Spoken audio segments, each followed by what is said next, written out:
Bem, nós vamos ver hoje um novo assunto, que é a topografia dento-alveolar. Na topografia dento-alveolar, o que vem a ser?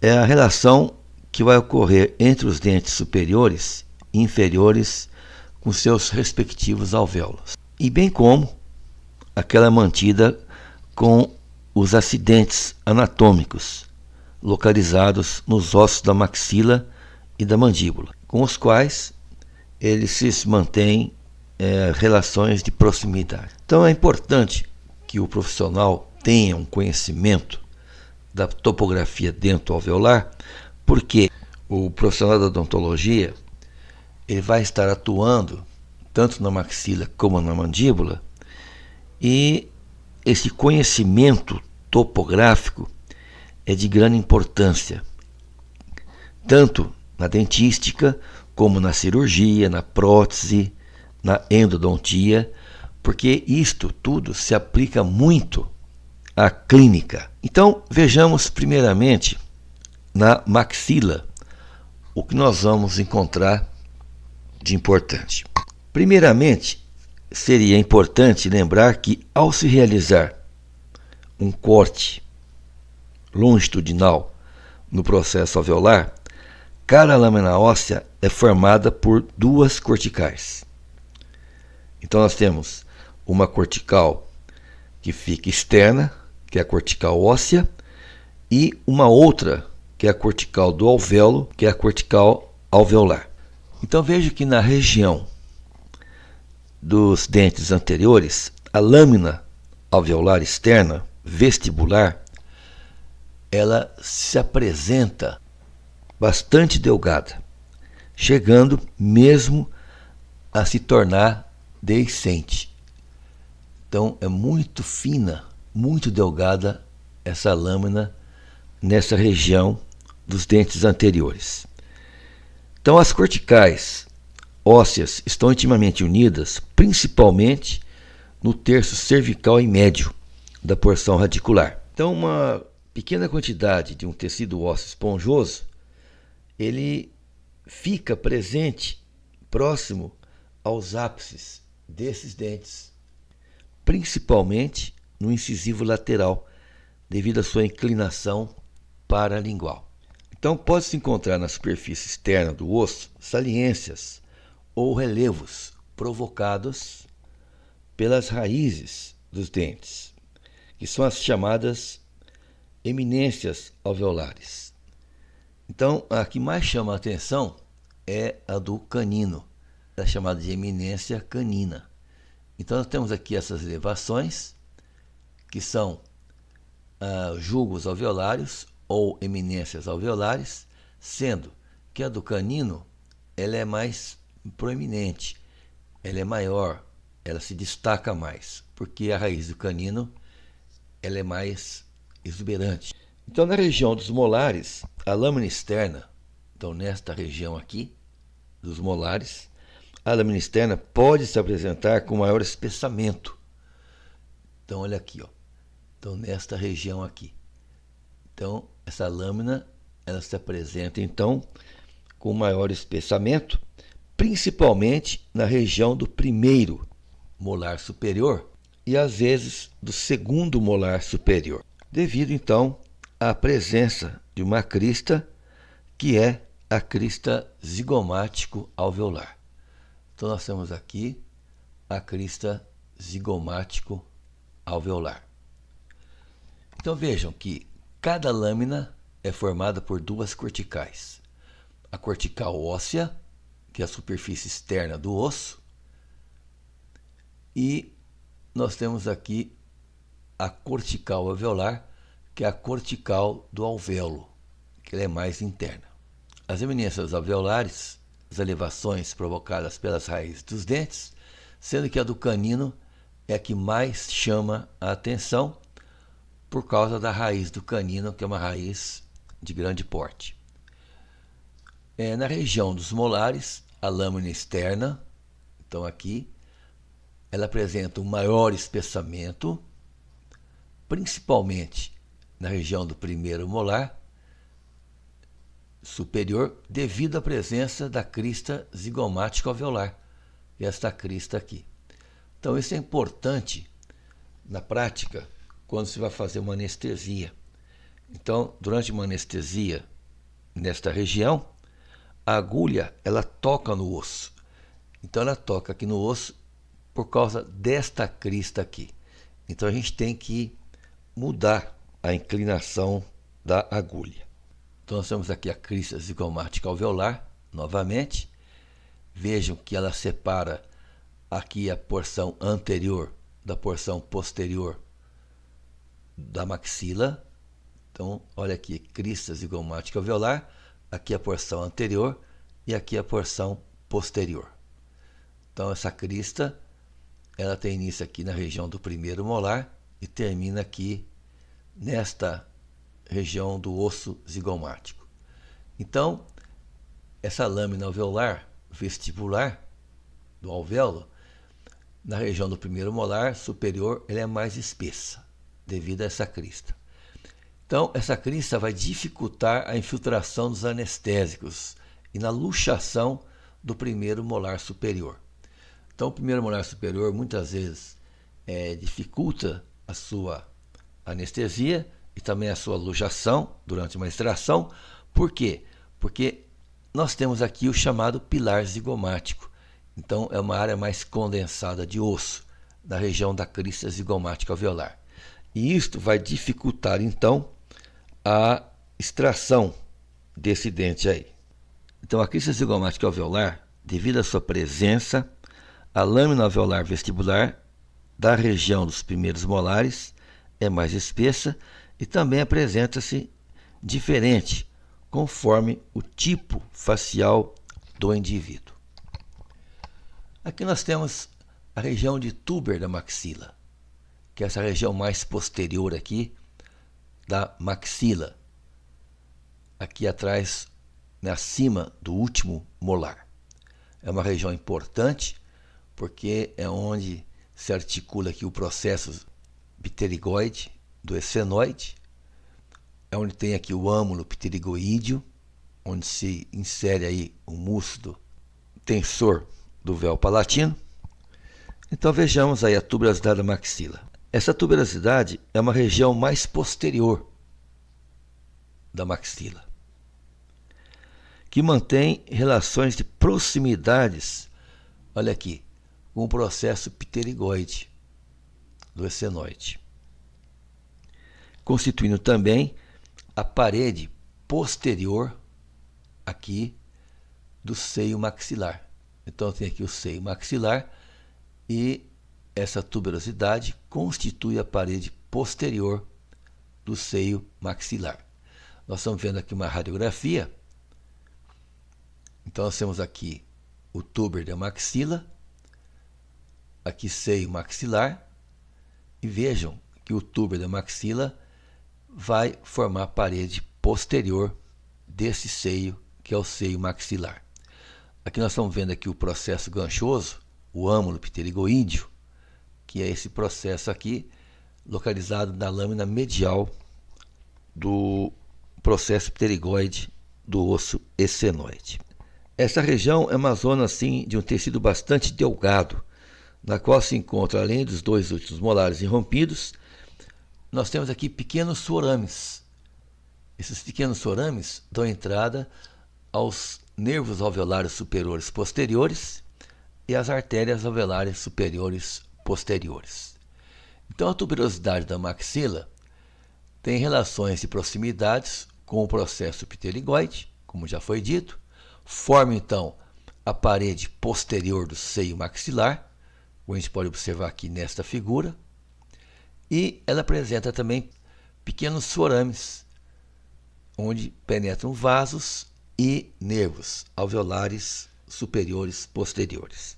Então, falando ainda nesta região de tuberosidade, nós temos aqui o túber da maxila e vejam que aqui nós temos o processo pterigoide do esfenoide. Então, este processo é esse processo aqui. Então, nós temos aqui o osso esfenoide desarticulado. Veja aqui o processo pterigoide do esfenoide. Ele tem aqui duas lâminas, uma lâmina lateral e uma medial. Vejo que na lâmina medial se localiza aqui o âmulo pterigoídeo, que é onde se insere aí o músculo tensor do véu palatino.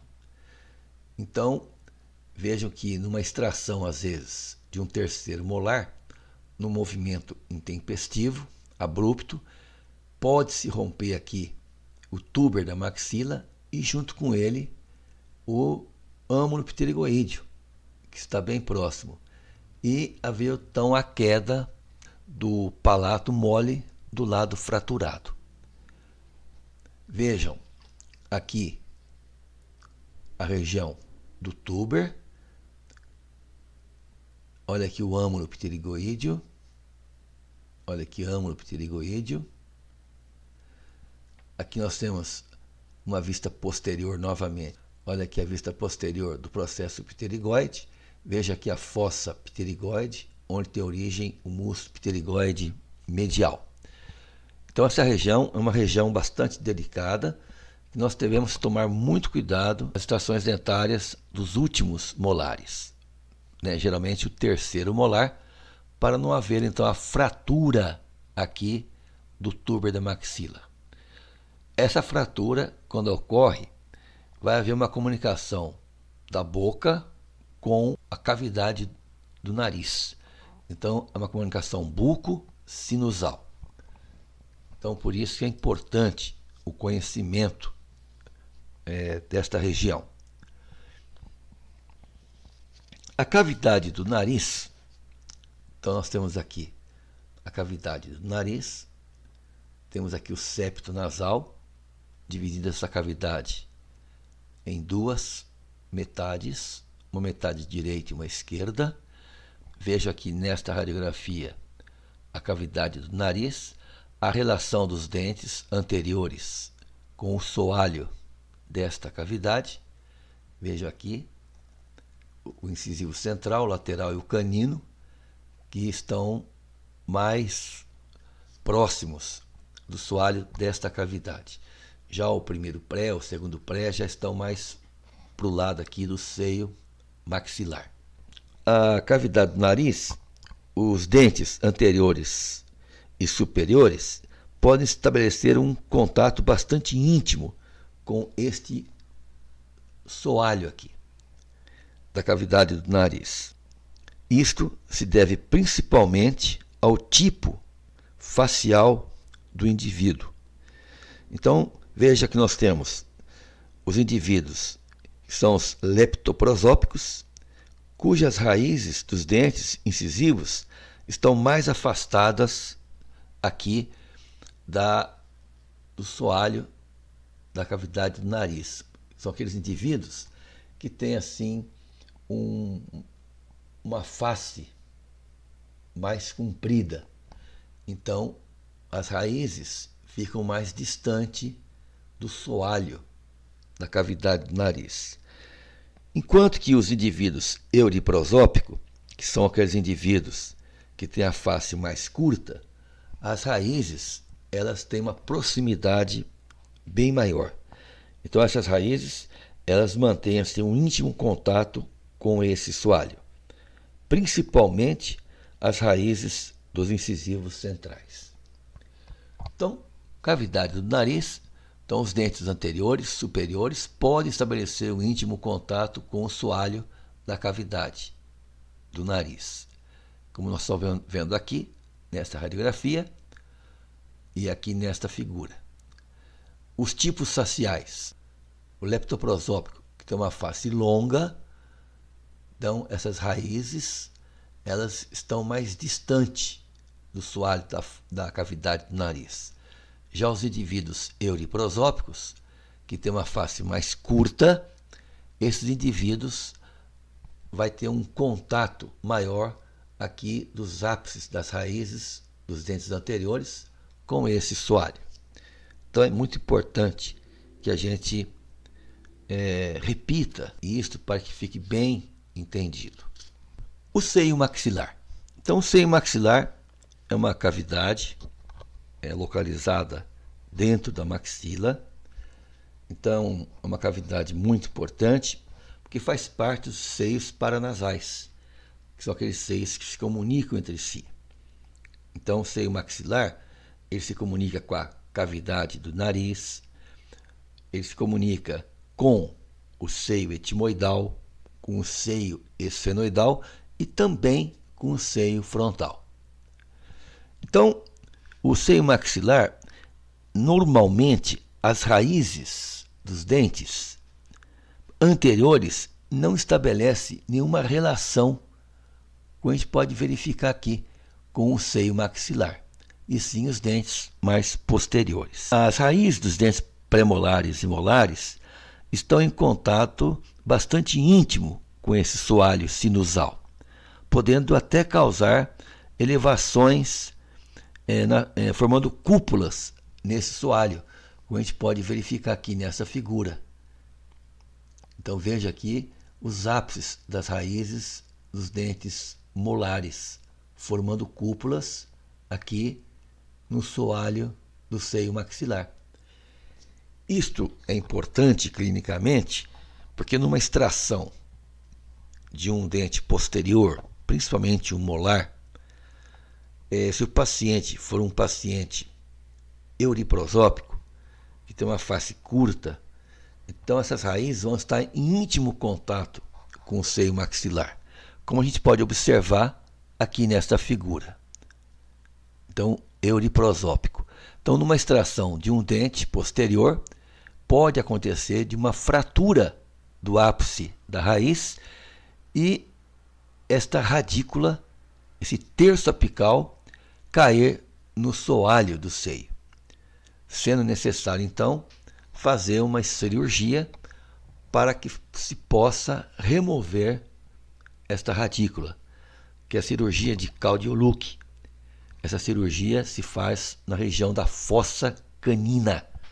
Então, se rebate o retalho da gengiva, faz uma osteotomia, abrindo uma janela nesta fossa canina, que é uma lâmina bem tênue, e nós estamos de encontro, então, aqui com esta cavidade, que é o seio maxilar. O seio maxilar pode apresentar várias formas e tamanhos, dependendo também dos diversos fatores, como, por exemplo, tipo facial do indivíduo, raça, número de dentes presentes. Ele tende a invadir os espaços deixados pelos dentes que vão progressivamente sendo extraídos. Eles se tornam geralmente bastante desenvolvidos nos pacientes desdentados. Então veja aqui nesta radiografia, então aqui houve uma perda de um molar e veja que o seio maxilar ele vai invadindo esta região aqui. Então geralmente pessoas desdentadas têm um seio maxilar bastante volumoso. Olha aqui, ó. Os dentes que apresentam seus ápices radiculares mais próximos do soalho sinusal em ordem decrescente de relação são o segundo molar. Então está aqui o segundo molar, o primeiro molar, o terceiro molar, o segundo pré-molar. Olha aqui o segundo pré-molar e, por último, o primeiro pré-molar.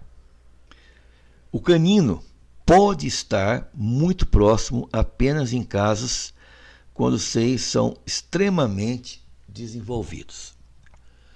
Então nós temos aqui o seio maxilar, uma figura mostrando as raízes mais distantes do soalho do seio, no caso de um indivíduo leptoprosópico, com uma face alta.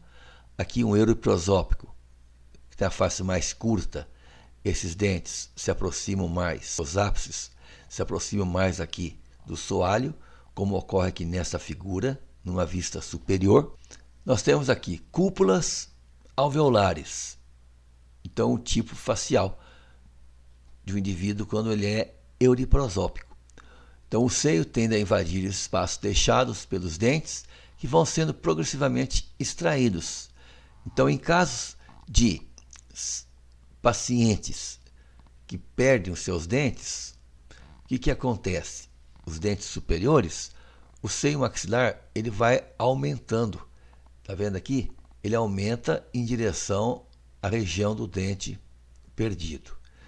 Nós temos aqui uma perda grande de dentes. Então veja que o seio maxilar ele vai aumentar aqui para baixo.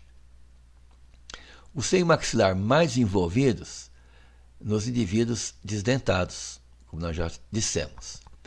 Dentes com ápices mais próximos do soalho do seio maxilar em ordem decrescente. Então nós temos o segundo molar, o primeiro molar e por último o terceiro molar. O segundo premolar e o primeiro premolar, que é o dente que mais está distante do soalho do seio maxilar. Então o segundo molar é o que está mais próximo, depois vem o primeiro molar, depois o terceiro molar, o segundo pré e por último o primeiro premolar. Visto então a maxila, vamos passar então para a mandíbula. Na mandíbula, a lâmina ou as lâminas ósseas interna e externa dos alvéolos são muito mais fortes, porque a mandíbula é um osso mais compacto. Então, além de fortes, são mais resistentes que os da maxila, que tem uma característica que está presente em toda a compacta óssea mandibular.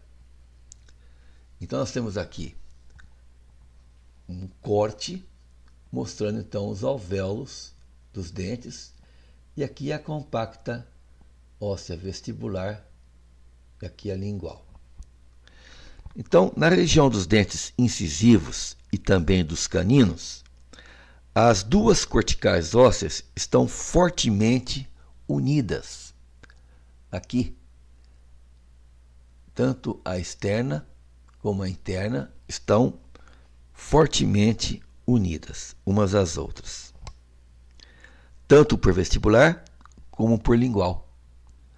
Então nós temos aqui a cortical vestibular e aqui a lingual.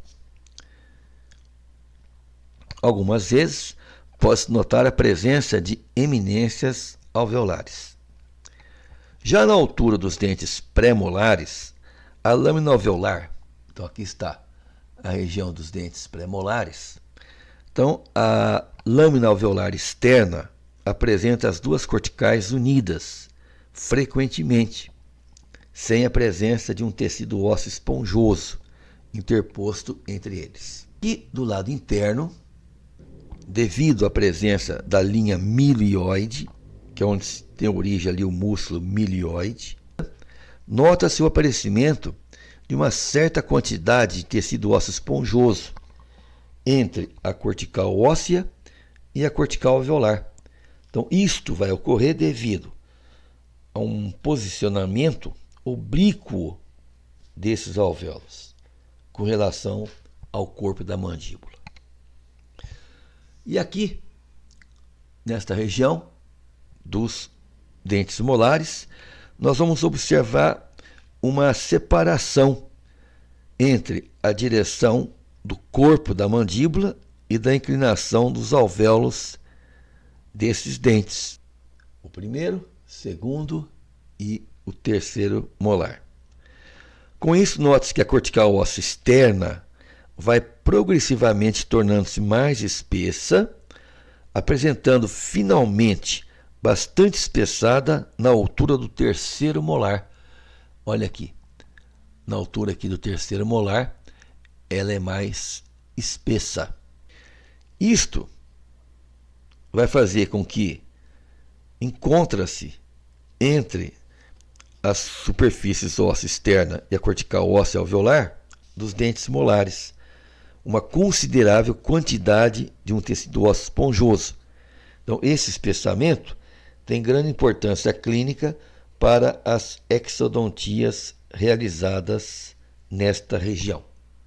Um espessamento da lâmina externa e o deslocamento dos alvéolos paralingual, então esses alvéolos eles estão inclinados para o lado lingual. Então a lâmina alveolar interna se apresenta bastante delgada, não havendo, portanto, um tecido ósseo esponjoso interposto entre as duas corticais. Então a mandíbula, nós temos aqui lâminas ósseas interna e externa dos alvéolos, são muito fortes, como já foi dito anteriormente.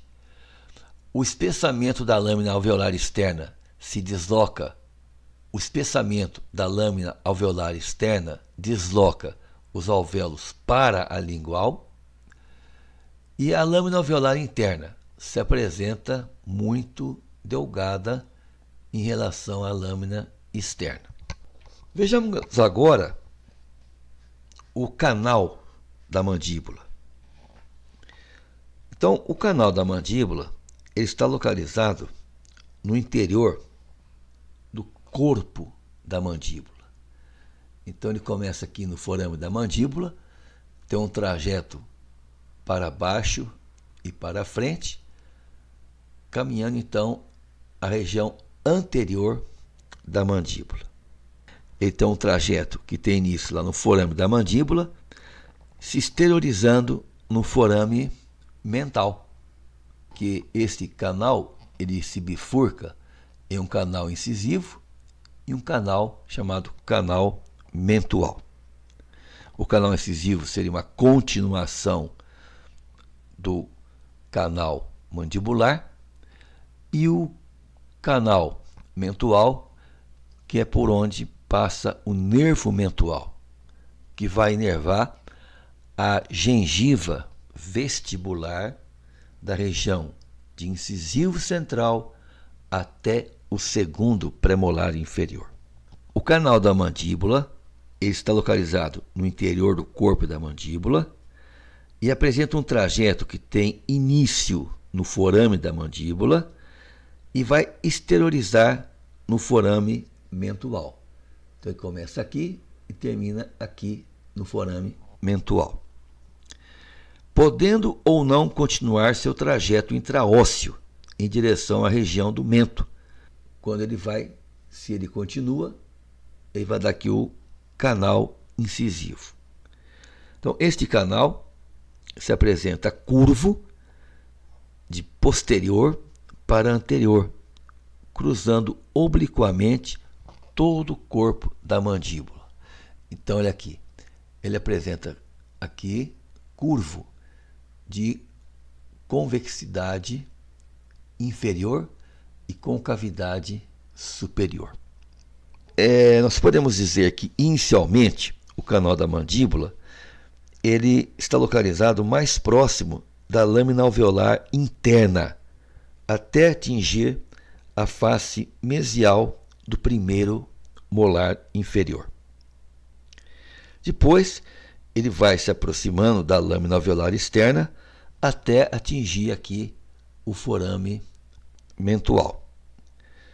Existem vários tipos de relações entre os ápices radiculares dos dentes inferiores com relação ao canal mandibular. Então nós temos três tipos de canais mandibulares. Então nós temos aqui, nós podemos observar nesta primeira figura, um canal mandibular, que é o primeiro tipo, que é o mais encontrado. Então é aquele no qual o canal da mandíbula está em contato com o fundo do alvéolo do terceiro molar, como a gente observa aqui. Ele está mais próximo aqui da raiz ou das raízes do terceiro molar e vai se distanciando progressivamente dos outros ápices radiculares à medida que ele caminha para frente, para diante.